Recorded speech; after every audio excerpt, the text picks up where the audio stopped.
안녕하세요 여러분, 반갑습니다. 스윙드릴 마스터 임세민입니다. 좋아요와 구독 한 번씩 부탁드리겠습니다. 안녕하세요 유튜브 구독자 여러분, 오늘은 수영장을 처음 이용하시는 분들이 알아두면 좋은 내용들을 간단하게 이야기해 보도록 하겠습니다. 보통은 수영장을 처음 오시면은 많은 분들이 어떤 거를 가지고 와야 되는지, 무엇을 준비해야 되는지 잘 모르시는 경우들이 있더라고요. 그래서 그런 부분들에 대해서 간단하게 좀 이야기를 해 보려고 합니다. 처음 수영장을 오시는 분들이 준비해야 될 거는 일단은 수영복, 수영모자, 물안경, 수영이 끝나고 난 뒤에 몸을 닦을 타월, 이렇게 기본적으로 이 4가지를 준비를 해 주셔야 되고요. 그 다음에 이제 샤워를 할 수 있는 샤워 용품 같은 경우 이제 간단하게 뭐 이제 소량 담아서 오시거나, 아니면은 뭐 개인적인 라카가 있으신 분들은 바구니에다가 준비를 해서 오시는 경우들도 있고요. 일단은 수영복이 준비가 되셨다면 수영장에 들어오실 때 첫 번째 중요한 거, 일단은 먼저 샤워를 하고 꼭 들어오셔야 됩니다. 수영장에 이제 간혹가다 샤워를 안 하고 들어오신 분들도 있으신데, 밖에서 활동을 하다가 수영장에 들어오기 때문에 땀이라든가 이런 먼지라든가 이런 것들이 몸에 이제 있을 수 있잖아요. 그래서 그런 부분들을 좀 깨끗하게 제거를 하고 수영장을 이용해 주셔야 수영장에 있는 수질이 조금이라도 덜 나빠질 수 있기 때문에 꼭 필히 샤워는 하고 입장을 해 주셔야 됩니다. 샤워하실 때는 머리에도 물을 다 묻혀 주셔야 되고, 몸도 깨끗하게 땀이나 이런 걸 다 제거해서 입장하실 수 있도록 해 주셔야 됩니다. 간혹가다 이제 뭐 집에서 샤워를 하고 왔다고 해서 그냥 들어오신 분들이 있는데, 다른 분들이 보기에도 별로 안 좋아하세요. 그래서 기본적인 에티켓이라고 생각을 하시고 입장하시기 전에는 필히 샤워를 해야 된다는 거 잊지 마시기 바랍니다. 그리고 두 번째는 샤워를 하실 때 꼭 같이 코를 깨끗하게 풀어 주셔야 됩니다. 왜냐면은 처음에 이제 수영장을 오실 때 잘 모르시는 분들은 이 코 속에 있는 이물질이나 이런 거를 깨끗하게 제거를 안 하고 들어오시는 경우가 많은데, 처음에 이제 수영을 배우실 때 호흡하는 방법을 배우신단 말이에요. 근데 호흡하는 동작을 배우다 보면 코 속에 있는 이물질이 나올 수밖에 없어요. 왜냐면 코로 이 공기방울을 내뱉으면서 호흡을 연습을 하기 때문에 코 속에 이물질이 있으면 이건 100% 무조건 나옵니다. 수영을 오래 하신 분들도 코가 수영하는 중에 조금씩 계속 나와요. 그래서 미리 수영장을 들어오시기 전에 샤워를 하면서 코 속에 있는 이물질도 깨끗하게 제거를 해주셔야 됩니다.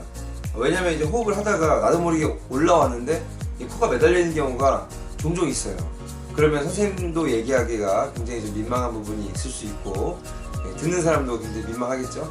그래서 그런 부분들 때문에라도 필히 깨끗하게 코를 풀고 들어오실 수 있도록 하셔야 합니다. 그리고 이 수건 같은 경우에는 요즘에는 대부분 수건이 구비되어 있는 수영장이 많이 없어요. 그러니까 뭐 멤버십 수영장이나 아니면 뭐 개인 사설 수영장 같은 경우에는 종종 있기는 한데, 회비가 좀 많이 좀 다른 이런 공단에서 운영하는 시설들보다는 좀 회비가 좀 비싼 편이긴 하죠. 그래서 수건이 구비되어 있는 경우도 있긴 하지만, 대부분 요즘에 뭐 공단 수영장이라든지 이런 곳은 수건이 없기 때문에 꼭 필히 수건을 챙겨 가셔야 됩니다. 안 그러면은 다른 사람한테 빌려야 하거나 정 안 되는 경우에는 뭐 말려서 나오는 수밖에 없어요. 그래서 되도록이면 수건은 꼭 챙겨서 가실 수 있도록 그렇게 해 주셔야 됩니다. 그리고 수영장에 오실 때는 래시가드나 아니면 여성분들 같은 경우에는 비키니 수영복이나 이런 부분들은 허용이 안 되기 때문에 웬만하면 그런 부분들은 좀 피해서 일반적인 그 수영장 실내에서 착용을 할 수 있는 수영복으로 입고서 입장을 해 주셔야 됩니다. 간혹가다 이제 규칙을 잘 몰라서 그렇게 입고 오시는 분들도 간혹가다 있으신데요. 실내에서는 필히 여성분들 같은 경우에는 원피스로 된 수영복 입으시고, 남성분들 같은 경우에는 래시가드 같은 경우에는 이제 뭐 몸이 좀 보이는 걸 원치 않으셔서 입으시는 분들도 계시긴 한데, 래시가드는 허용이 되는 데도 있기는 한데 대부분 허용이 안 되는 곳이 많아요. 그리고 그 이유는 뭐냐면, 래시가드가 사실 수영을 할 때 좀 많이 불편해요. 편하지가 않아요. 왜냐면 몸에 이게 좀 많이 달라붙기도 하고, 래시가드 자체가 완전히 타이트하게 해서 딱 맞는 게 아니거든요. 그래서 약간 뭐 입다 보면은 늘어나기도 하고 펄럭펄럭거리기도 하고 해서 물의 저항이 더 심해져서 수영을 할 때는 별로 좋지는 않습니다. 그래서 그렇게 추천해드리고 싶지는 않아요. 그래서 래시가드는 몸에 문신이 뭐 엄청나게 많은 경우에는 간혹가다 있긴 해요. 근데 웬만해서는 래시가드를 입지 않는 방향으로 하시는 게 저는 개인적으로 좋다고 생각을 합니다. 수영장마다 그런 정해진 룰은 좀 다르니까요. 미리 알아보시고 확인해 보신 다음에 그 룰에 맞춰서 입으시면 될 것 같아요. 저는 개인적으로 래시가드는 별로 추천하고 싶지는 않습니다.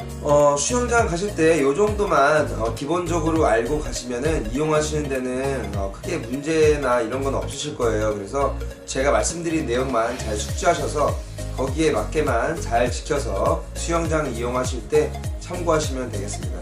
오늘 영상은 여기까지 간단하게 좀 만들어 봤고요. 댓글로 궁금하신 영상 있으시면 남겨주시고 다음 영상 때 참고해서 제가 만들어 보도록 하겠습니다. 감사합니다.